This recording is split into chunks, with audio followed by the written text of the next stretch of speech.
मैंने क्या किया है, मैं ऐसा क्या उपाय करूं कि पिता की गोद में बैठ जाऊं?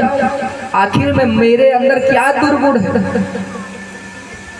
आज सूरज जी कहती है, देखिए तो हमारे गर्भ से जन्म नहीं लिया है, तुम दूसरे स्त्री के गर्भ से जन्म लिया है, इसलिए तुम इस गोद में बैठने का अधिकार तुम्हारा नहीं है। आज ध्रुव जी महाराज कहते हैं, भैया यह बताओ मैं ऐसा क्या करूं जिससे पिता की गोद में बैठ जाऊं? हमको क्या करना पड़ेगा वही बता दो, मैं वही करूंगा। आज देखिए सूरज जी अपने गर्भ को भगवान से ऊंचा बता रही है। कहती है तब साराध्य पुरुषम तस्यैव अनुग्रहेण में। देखिए पहले तपस्या करो, और तपस्या जब करोगे तो भगवान प्रसन्न हो जाएंगे, और जब भगवान प्रसन्न हो जाएंगे तो वर कहेंगे मांगने के लिए, तो वर यही मांगना कि अगर जन्म दे तो सूरज जी के गर्भ से जन्म दे, और जब हमारे गर्भ से जन्म लोगे ना तब तुम इस सिंहासन पर इस पिता के उत्तान पात के गोद में बैठने के अधिकारी हो जाओ। आज वह सूरज जी भगवान अपने गर्भ को भगवान से भी बड़ा बता दी। देखिए भैया अगर भगवान प्रसन्न होते हैं तो लोग यही मांगते हैं कि प्रभु ऐसा आशीर्वाद कीजिए कि इस संसार के आवागमन के चक्र से मुक्ति मिल जाए, वैकुंठ की प्राप्ति हो जाए, फिर इस नरक में हमको आना न पड़े। लेकिन आज सूरज कहती है कि तपसा आराध्य पुरुषम, तुम भगवान को तपस्या करो, प्रसन्न करो, और जब आशीर्वाद दे प्रसन्न हो जाए तो यही मांगो कि गर्भ में सूरज के गर्भ में डाल दे, और जब मेरे गर्भ से जन्म होगा तब तुम इस सिंहासन पर बैठने के योग्य होगे। आज ध्रुव जी महाराज रोते हुए जैसे सर्प पर डंडा मार दिया जाए फुंकारता है, वैसे वह छोटा सा बालक रोता हुआ अपनी माता सुनीति के पास चला गया।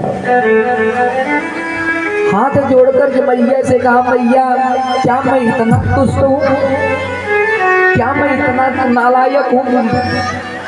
आज सुरुचि माता ने यह कह रही कि तपसा आराध्य पुरुषम, भगवान का तपस्या करो, अगर वो प्रसन्न हो जाए तब आशीर्वाद मांगो कि मेरे घर में हो, तब जाकर के मैं सिंहासन पर बैठने का योग्य होऊंगा। मां मंगलम तात्पर्य सुभुक्ता, ऐसी वो है औरत। आज सुनीति कहती है, बेटा किसी का अमंगल की कामना नहीं करना चाहिए। धन्य हो सुरुचि, मैं तो तुम्हारे पिता का दर्शन नहीं करा पाई, वो तो परम पिता का दर्शन करा दी। मैं तो तुमको पिता का दर्शन नहीं करा पाई, वो तो परम पिता का दर्शन कराने लिए बोल दी। ध्रुव जी महाराज कहते हैं, मैया यह बताओ आखिर प्रभु रहते कहाँ हैं और दिखते कैसे हैं? आप बता दीजिए, मैं तपस्या करने जाऊंगा, भगवान को प्रकट करूंगा। हेलो, हाँ भाई। देखिए सुनीति जी कहती है, बेटा मैं यह तो मालूम नहीं भगवान कहाँ रहते हैं, कैसे रहते हैं, कैसे दिखते हैं, मैं यही जानता हूँ कि हरि व्यापक सर्वत्र समाना, प्रेम से प्रकट हो जाना। श्री राम जय राम जय जय राम, श्री राम जय राम जय जय राम, श्री राम जय राम जय जय राम, श्री राम जय राम जय जय राम।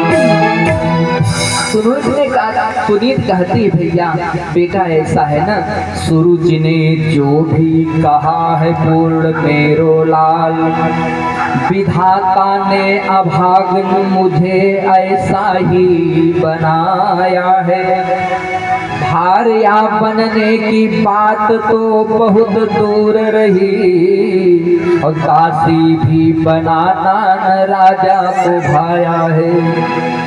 ऐसे अभागिन की कोख से तू जन्म ले को, दूध पे पी कर पूत मेरो कहायो है। मुझको और तुझको अन्न जल का अकाल पड़ो, अभागिन का पुत्र कहाँ राजा बन पायो है। बेटा मैं तो दासी, अगर मैं पत्नी होती तो पत्नी धारिया तो नहीं बनाए, कम से कम दासी तो बनाना चाहिए था।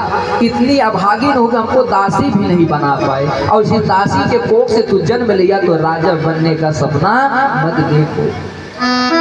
तो भगवान का भजन करो, तपस्या करो, भगवान प्रसन्न हो जाएंगे। तो तुमको यही नहीं, इस सिंहासन पर नहीं, तुमको वैकुंठ के सिंहासन पर बैठ जाओगे। भगवान आज स्तुति करते ध्रुव से, बेटा देखिए भगवान हर जगह है, कड़कड़ में है, लेकिन अगर अंदर प्रेम है, भगवान को पाने का अनन्य प्रेम है, संकल्प है, दृढ़ विश्वास है, तो भगवान हर जगह मिल जाते हैं, कोई संदेह नहीं। न जाने किस रूप में भगवान मिल जाए, कोई गारंटी